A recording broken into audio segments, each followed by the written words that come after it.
অহংকারের মায়াজাল। মানুষের কিসের এত অহংকার?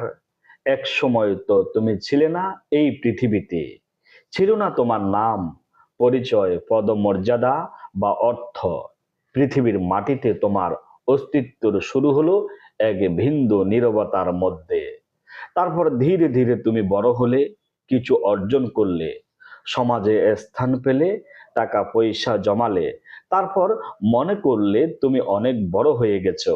এখন মানুষকে তুচ্ছ করে কথা বলো, নিজের অর্জনে গর্ব করো, বিনয়ের বদলে অহংকারের মুখে ঢেকে পেলো।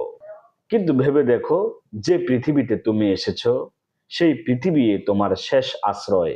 একদিন এই আলো, এই গৌরব, এই অর্থ, এই দেহ সব কিছু এখানে পেলে যেতে হবে।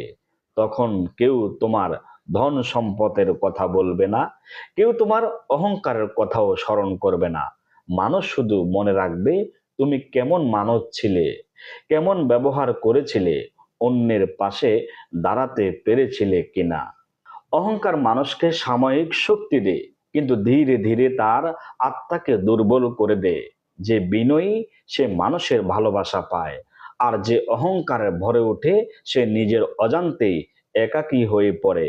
ইতিহাস সাক্ষী, অহংকার বেসে যাওয়া কোনো মানুষই চিরকাল টিকতে পারেনি। জীবনের সবচেয়ে বড় শিক্ষা হলো, আমরা সবাই একদিন শূন্য হয়ে যাব। তাই অহংকার নয়, প্রয়োজন বিনয়; গর্ব নয়, প্রয়োজন কৃতজ্ঞতা। যে বুঝতে পারে সব অর্জনই ক্ষণিক, সেই প্রকৃতি অর্থে জ্ঞানী ও মানুষ।